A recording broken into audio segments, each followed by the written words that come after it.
I'm so, whoa. Ladies and gentlemen, oh wow.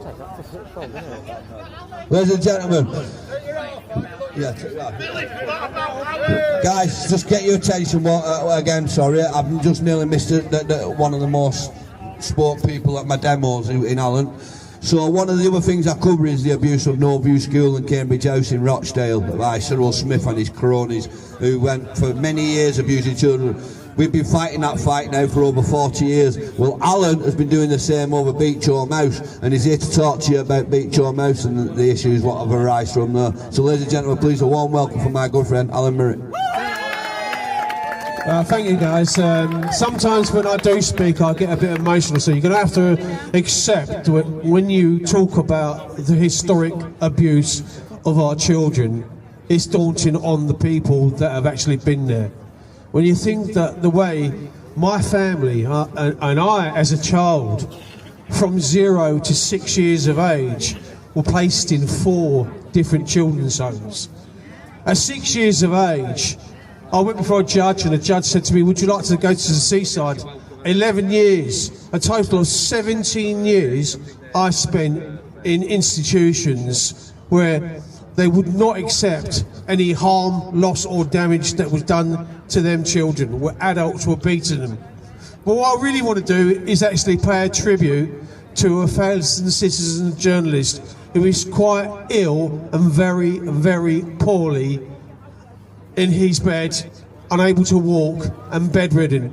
A guy called Philip Watkins, guys, used to get thousands upon thousands, if not hundreds of thousands of views on the videos Phil did. He's bedridden now and is unable to go around the country like we do, supporting the likes of Billy.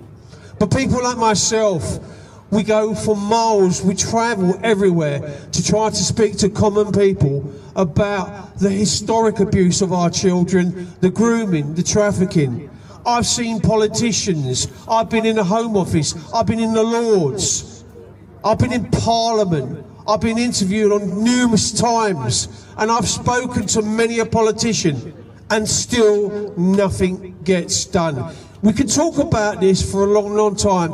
Children's files are redacted. Children's files are erased, like children are. Adults do horrible things, and some of these perpetrators are politicians. Why nothing gets done is because this goes to the very, very top. Our police officers are involved, right? They're complicit. Our judges are involved. They are complicit. Our councils are involved. They are complicit. One of my best friends was a highly decorated police officer in the Metropolitan Police, and a guy called John Wedger. He can get 1 million views when he does a video.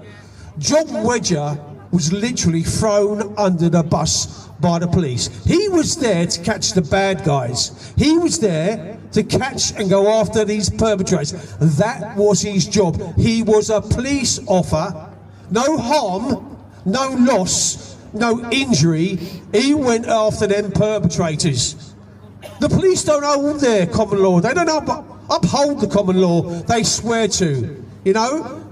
If you murder somebody, under common law you did murder somebody. If you hurt somebody, under common law, they don't know the law themselves.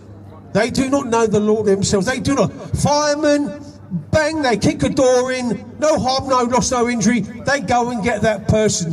Police officers have been so complicit in neglect of our children. People have been murdered in police stations.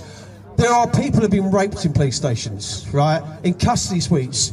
There are police officers, know what goes on in the changing areas and changing rooms of these police stations and saying nothing because they're too comfortable here in their own lifestyles. If they speak out, they will do what they did to John Wedger. They would turn around and say, John, I'm getting phone calls from high above, shut the fuck up.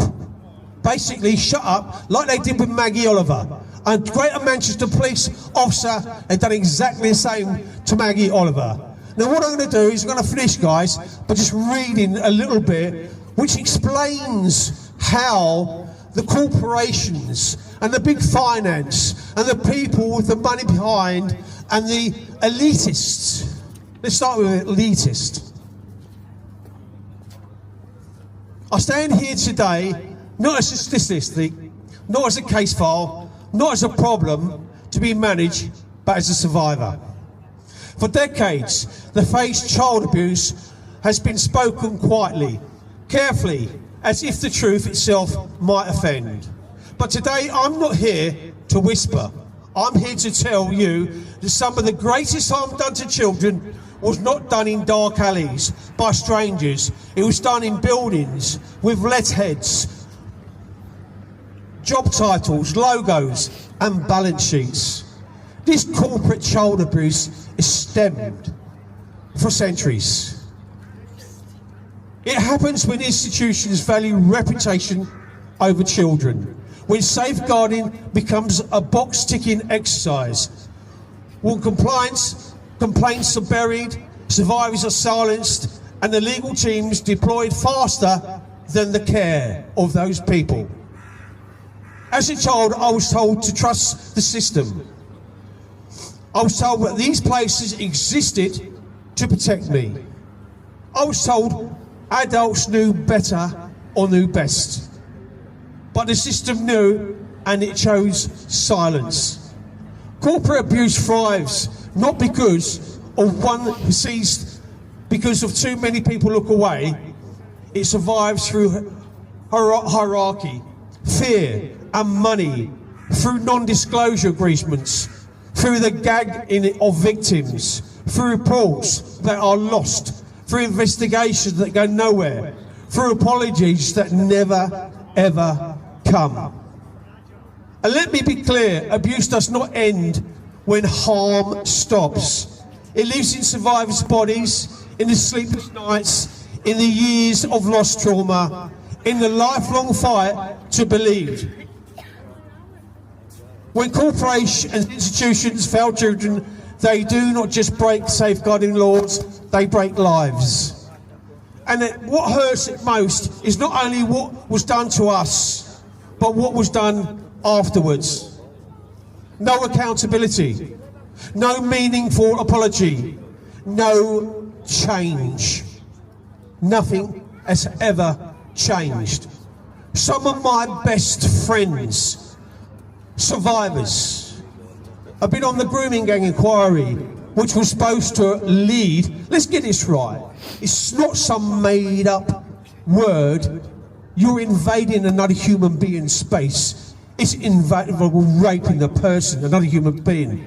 You're going beyond anything by, invading another person's space. Survivors are asked not to move on while those responsible move upwards. But today I refuse to be silent, because the silence is the oxygen of abuse. I speak for the child I was, who had no voice, no power, and no protection. And I speak for every survivor who was ignored, discredited, or worn down until they stopped speaking. This is not about the past. This is not about what is still happening when institutions protect themselves before they protect children. If you are in power, hear this clearly. Your policies mean nothing without action. Your words mean nothing without accountability. Your concerns mean nothing without justice. And to survivors listening, you are not alone. Your memory is not flawed. Your plan is not extravagant. Your truth matters. We are not here for sympathy. We are here for recognition, responsibly and reform. But because children deserve safety, not silence, and survivors deserve the truth, and ensure, which we should ensure. Thank you, all of you, for listening to me today. I wanted to speak more about the horrific abuse that I went through, but I have stood up on these platforms before and told about the acid baths they put us in, about the carbolic soap they used to wash your mouth out in. We used to burn your skin.